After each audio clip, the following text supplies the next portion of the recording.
Hello everybody, we are free! We're finally free! Oh my goodness, we don't have to look at the comm spheres ever again. I am back to commentate all of the time.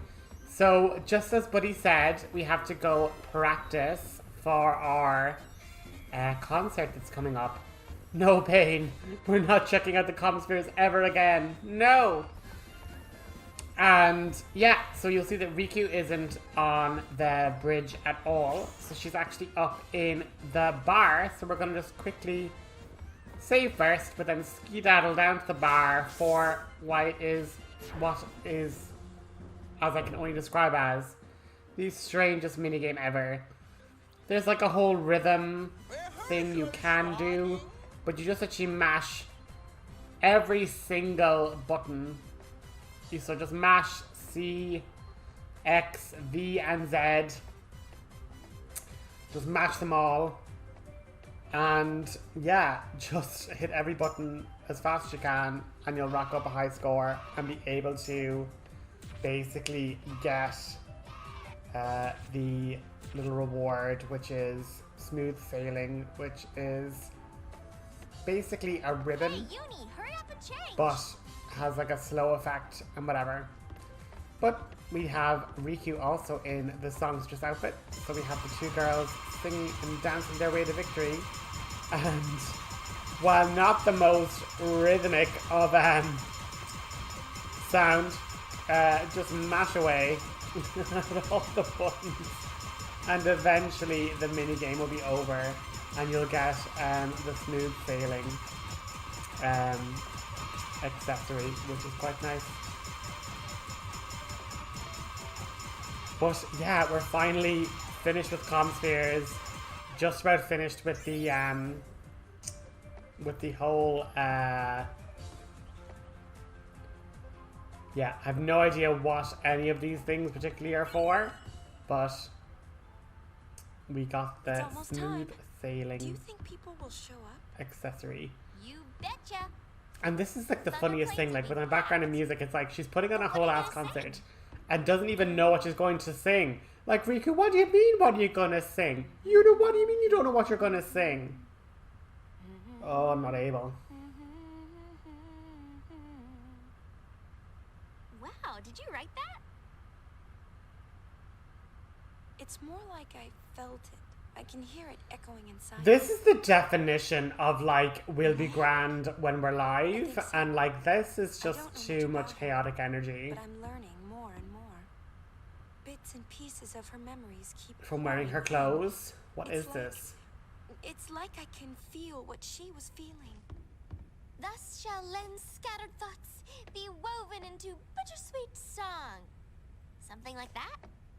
Hey, that was poetic. We'll be arriving soon. After Buddy drops us off, he and the others will go pick up as spectators. So we won't be able to board for a while. You got it.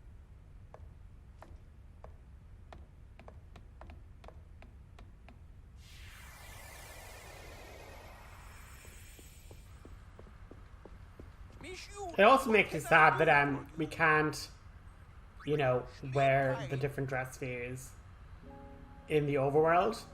But as we say, just in case, rest. Just always have a rest when you're in the bar.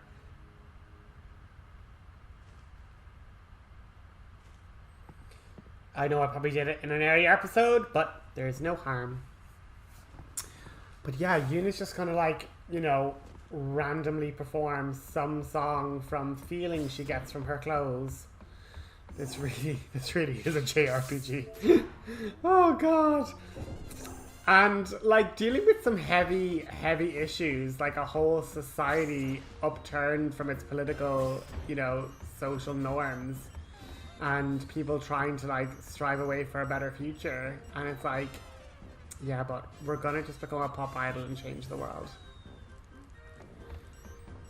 But yeah, the concert's gonna rock and roll. Stop talking about the comm spheres. We do not want the comm spheres any more pain. But basically, we're gonna head down. We have another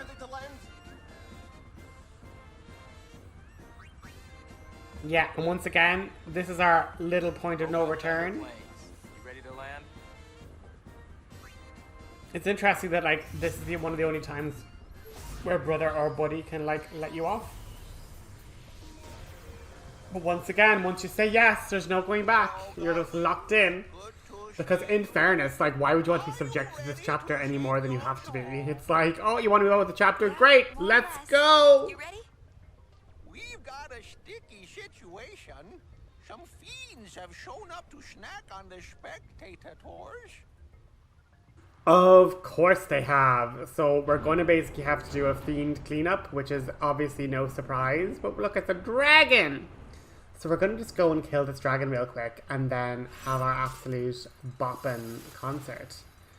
So, as per usual, we're going to just up the speed, turn off the encounters, and run. Concert Hurtfest time. Yas, Pain. This is legitimately the energy we need, girl. And for people that went all over Spira, that is a pretty small gathering of people for the High Summoner Unit's second concert. When we know that like the first concert in Luca was sold out on an absolute bop. And people didn't even have to pay for this one. So we're just going to zoom around this cave and just collect a few treasures. Nothing too crazy. But yeah, I'm just so glad to be finishing up this chapter. Oh my goodness. And just, I don't know. I'm in a funny mood about like super lengthy videos because if I had have kept the entirety of the end of this chapter into like one long video, like it would have been a bit too long. So I'm kind of just going to cut this off just before the concert just so we can kind of go out with a big bang. To the end of chapter 4. But yeah, I'm just super happy with how the series has been going, how it's kind of been picked up really well. And also just to say, oh my god, we're on like 81 subscribers. Like, absolutely cannot believe we've got to that number. Couldn't believe when we made it to 50, couldn't believe when we made it over 50. And whatever else. So just a huge thank you for all the lovely comments and all the great like support you've been giving me. Obviously the Final Fantasy X is kind of where an awful lot of you are kind of hopping in from, so I hope this 10-2 content is at least a bit interesting considering we're kind of going for a, you know, complete challenge and trying to get all of the achievements and whatnot. But also I like the fact that like when we do go through all the different dress spheres and the garment grades, like I have all their abilities, like the girls have you know, every ability in Songstress, Dark Knight, you know, Lady Luck, all the rest of it. So you're seeing the full capabilities of all of these dress spheres and what they are capable to do at their maximum efficiency. But we have like another dragon. Like we had like a dragon as the boss fight in Besaid, and now we have another one here. But we have Mega Potioning Alchemists, we have Evade Encountering, you know, Berserkers. So they already have like a pretty decent evade, but if we can give them the Matador song, it just basically makes them insta-dodgers. We never have to worry about that. And I gave Riku the little, what's the word? Bishudo lore, just so she can, as an alchemist, because she doesn't use that much MP, or any MP to be honest. But she can kind of give herself like protective buffs and stuff just to make it a little bit more survivable. Like protecting Shell there, which is pretty great.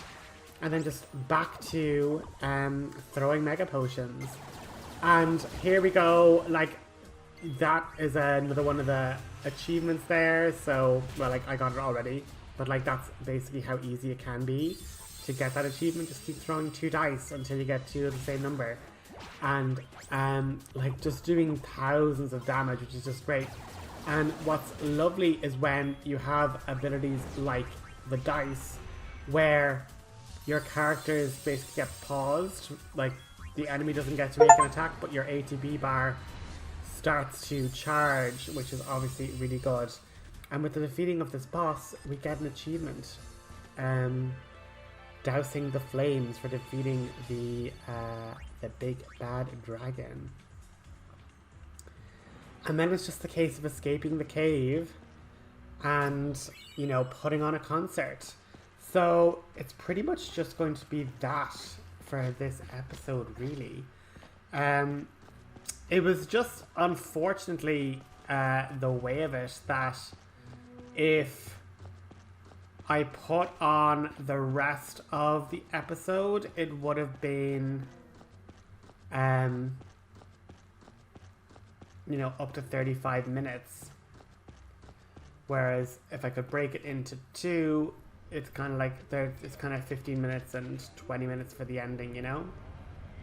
It just was a bit too long, I felt. If we cram any more people on board, this thing is gonna fall out of Oh, the sky. and also, I'm stupid. So the reason the crowd isn't that major is because everybody isn't here yet. They're all on the airship. Oh, so silly. So that obviously must have just been the passers-by from Guadalajara kind of arriving. But brand new backdrop because we're literally landed in the Thunder Plains, so we can see the outside. But you have to make sure you talk to everybody to hear those voice lines. Those voiced moments are literally like fraction, like 0.002% of a percentage. So like, do not miss these. You would be so annoyed with yourself if you end up at the end screen at like 99.7, 99.9 even % completed because you didn't speak to the people and get their audio cutscenes. Which, I mean, I could respect. I mean, your voice actors have been paid to speak these lines, and if you don't view all these scenes or, you know, hear from everybody, those lines they recorded are gone to waste. So I can vibe with that.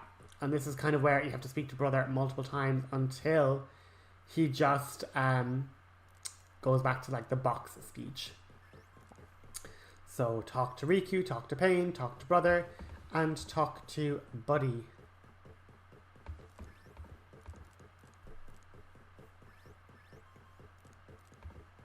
Buddy? One thing worries me. The two groups are already locking horns. With their leaders gone and everything, people are just a little bit edgy. But yeah, I hope you guys do not mind. I just hope you guys don't mind me cutting the video a little bit short, just because it would have literally been nearly 40 minutes. So we're gonna just cut it here now after we take a look through the dreaded comm spheres. To see that the two fellas, the two groups I should say, the two sides, they're not a happy bunch. So yeah, again, just make sure you've heard everybody's voice lines, everyone's just talking through a text box, and then you can talk to Riku to hear the crowd getting super pissed. And with that, we're just going to let these cutscenes play, and I will chat to you in the next episode where we're going to get to the concert and the end of chapter 4. So look forward to seeing you guys then. Bye! Yeah, looks like they're itching to start something. I'll pick up the audio. The Yevonites are here too? How am I supposed to enjoy the concert with them stinking up the air? Hey, you Youth League dogs will never be worthy of hearing the High Summoner sing. If the Praetor were here, he'd never let these maggots walk around spouting their nonsense. What I want to know is, where'd Nuge go? It's his fault that Spear is falling apart. What kind of leader abandons his people when they need him most?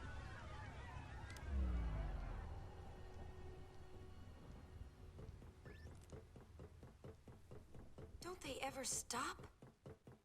Seriously. Well, Yuna, you're the one who wanted to do something. Yeah, but... Right.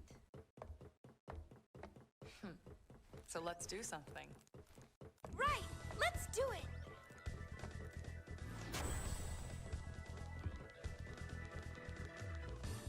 Oh, catastrophic catastrophe! Dear me, dear me! What or whatever should I do? The spectators are making a spectacle! I don't even want to speculate! Please, do something, Yuna! Leave it to us.